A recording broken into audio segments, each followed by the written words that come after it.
Salut à tous, comment ils vont? Aujourd'hui on va s'adresser aux parents. Ça y est, vous venez d'avoir vos deux petits bambins. Petit guide d'achat des 5 meilleurs monospaces pour 5000 €. Envie d'une grande voiture confortable? On est là pour vous orienter. N'espérez pas trouver des modèles dernière génération avec ce budget. De plus, les modèles présentés sont souvent très kilométrés. Faudra bien faire attention avant de l'acheter. Ou alors vous faites appel à sa roule. N'hésitez pas à mettre un like ou à vous abonner et à mettre la cloche. Le guide d'achat des meilleurs monospaces, c'est parti.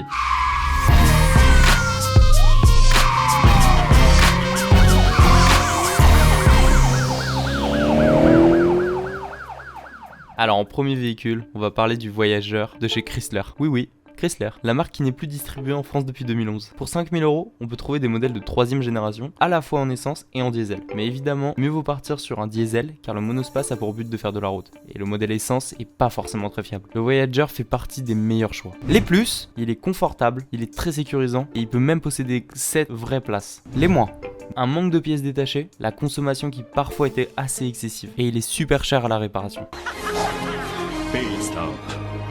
Ah, l'Évasion. Ça, c'est un nom de voiture fait pour les vacances. Sérieux concurrent du Renault Espace, le Citroën Évasion réussit son compromis confort tenue de route. On vous conseille de partir sur les modèles d'après septembre 99 parce qu'ils sont moins gourmands suite au restylage. On peut trouver sans trop de problème un 2 litres HDI 110 chevaux qui est franchement vraiment bon. Et en essence, elles peuvent même être autour de 3000 €, donc ça peut être aussi un très bon compromis.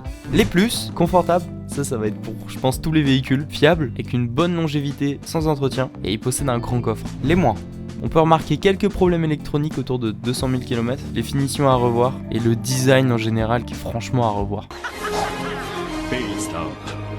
Le Ford Galaxy, c'est le véhicule avec des équipements. Déjà très riche en options sur les premières versions, ça ne fait qu'augmenter au fur et à mesure. Concernant les moteurs, les 2 litres et 2 litres 3 essence ne sont pas conseillés car trop gourmands. Le V6 2 litres 8 d'origine Volkswagen, là c'est un choix judicieux. Les diesels sont des TDI du groupe Volkswagen, encore, et sont agréables. Mais le 110 chevaux n'est pas exempt de fragilité, notamment sur le turbo. Le 90 chevaux est à préférer. Les plus, il a un bon diamètre de braquage malgré la taille du bateau.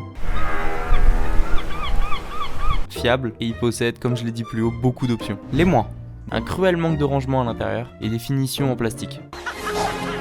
Le Kia Carnival. À mes yeux, c'est le plus esthétique. Abordable et bien équipé, on peut facilement trouver le Carnival avec un prix équivalent pour des modèles plus récents. Le modèle essence est quasiment introuvable et de toute façon on ne va pas vous le conseiller, donc c'est tant mieux. Donc mieux vaut partir sur le modèle diesel qui est l'unique moteur diesel. Par rapport à son gabarit, il n'est pas si gourmand que ça. En parlant de son gabarit là, vous allez avoir de la place là-dedans. On peut le trouver avec 6 places, toutes séparées. Bref, un vrai yacht. Non! Les plus, esthétiquement, à mes yeux, il a une bonne tête. Et surtout avec l'entrée d'air, on dirait un vrai 4x4. L'espace intérieur, et c'est une voiture qui va être plus récente que ses concurrentes. Les moins, le rayon de braquage et sa consommation en ville qui franchement peut être excessif.